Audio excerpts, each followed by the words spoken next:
Good afternoon, everyone, and welcome to 22 News at 4. I'm Christina Demores. We'll get to your top 4 at 4 in just a moment, but first, a look at your commuter traffic and weather. 22 News Storm Team meteorologist Brian Lapis is here. Hi, Brian. Hey, Christina, you're here. I'm here. Look at that. How fantastic. I know, wonderful. Can you tell us what's going on the roads right now? Yeah, I guess that's my job, right? Yes, All right, it we'll is. dispense with the pleasantries and get right to the traffic stuff. Here we go. You know what? Really, all things considered, we're in good shape.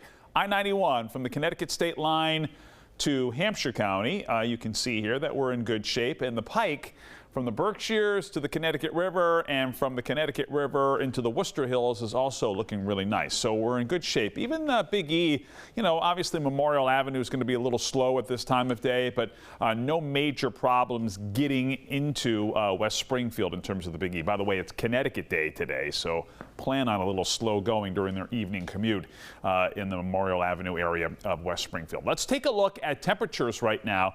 78 in Westfield, 81 in Greenfield, 80 Springfield and Orange. We are forecasting a high of 78 to 82 today, and we're more or less there. Northampton's at 77. You know, I noticed a little bit of humidity earlier today, and lo and behold, we have dew points that are in the 60s in a few spots. So certainly a little bit more in the way of humidity than we've had the past couple of days, but nothing too terribly sweaty. And of course, the clouds are here as well. We've got this storm system to our south. You can see the rain there over the eastern forks of Long Island. This storm system is going to be sort of keeping us company here into the weekend potentially. And the question, of course, is how much rain, if any, that we see from that. We'll try to answer that question with our 22 News Storm Team Skycast in just a couple of minutes. Christina. All right, thanks, Brian. More explosions have been reported across Lebanon today, killing 9 people and wounding over 300 others.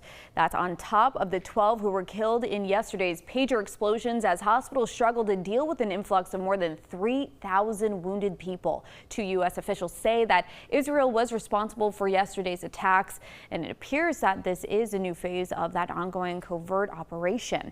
Israel's government is refusing to say whether it was responsible for these attacks.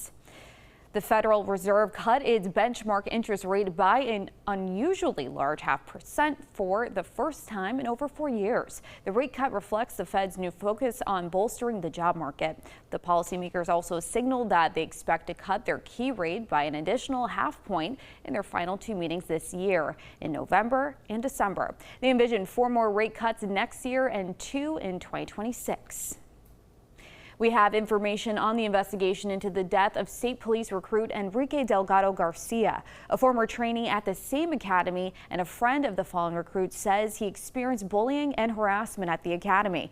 Former trainee Giovanni John Baptiste said the two trained together at the Braintree Academy when Baptiste was there. He said he was the target of racial bullying. He says he was told to, quote, go back to Haiti. He says he was also deprived of meals and even forced to stay up at night, counting bricks in a wall or coloring sweatpants with a marker. He was one trooper, so he showed me, he told me like, yo, you're not gonna graduate. I'm not gonna lie to you, I will never let you graduate that place. You don't deserve to be here. You will never wear that uniform. Baptiste says his time ended at the academy last month when he failed a test, and it was Delgado Garcia who drove him home. He says he has 2 documented complaints on file at the academy. Lawyers for Sean Diddy Combs are trying to appeal a decision that denied him bail. His bail was denied during his arraignment hearing on Tuesday. He was arrested at a New York City hotel on Monday and charged with racketeering, sex trafficking, and transportation to engage in prostitution. Combs pled not guilty during the hearing.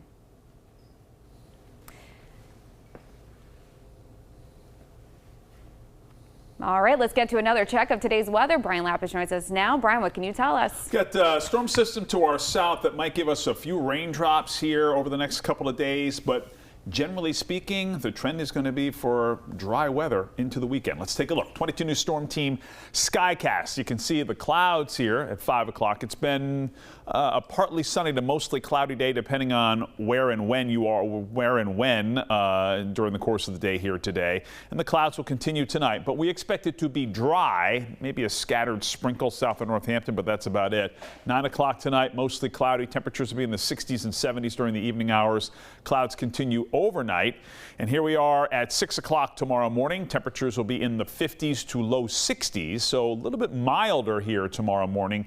And again, mostly cloudy. That storm system's to our south and to our east, and it may throw back an occasional shower, especially east of the Connecticut River.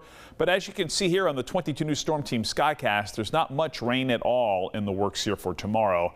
And we'll show you what the weekend looks like on 22 News at 5. Instagram released a new feature as pressure mounts to protect children. According to the app's parent company, Meta, children under 18 who make an account will automatically be set to private. This means that these accounts may only be messaged, tagged, or mentioned by people who follow them. Sensitive content such as people fighting or those promoting cosmetic procedures will also be limited. This is the tech giant's latest effort to combat child safety issues across its platforms. Good news for coffee lovers. 2 or 3 cups a day could mean a lower risk of heart disease. That's according to a new study published this week in a peer-reviewed medical journal. It found that people who consumed between 200 and 300 milligrams of caffeine a day were less likely to develop coronary heart disease, type 2 diabetes, or stroke. However, experts warn that some types of heart disease can make caffeine intake more dangerous. And studies have also shown a link between high caffeine intake and a greater risk of dementia and stroke. Now for a look at what we're working on for 22 News starting at 5. Suspicious packages were sent to election officials in several states, including Massachusetts. We'll have the latest on that investigation. Plus, it's Connecticut Day at the Big East. See how the fair continues to celebrate the states that make up New England. And this year saw the warmest August on record. See how this continues a trend of temperature records in 2024. Quick look at traffic before we go. So far, so good. Pike is looking good, both east and westbound on either side of the Connecticut River. 91 north and south looking good. 291, 391 moving smoothly. A little slow down at 291 where it merges with 91, but that's not unusual for this time of day. We'll update you on rain chances as we head toward the weekend on 22 News at 5. All right, thank you, Brian, and thank you for joining us this afternoon for 22 News at 4. Join us on TV tonight starting at 5, and you can get all your local news and weather updates anytime on wwlp.com and the 22 News mobile app.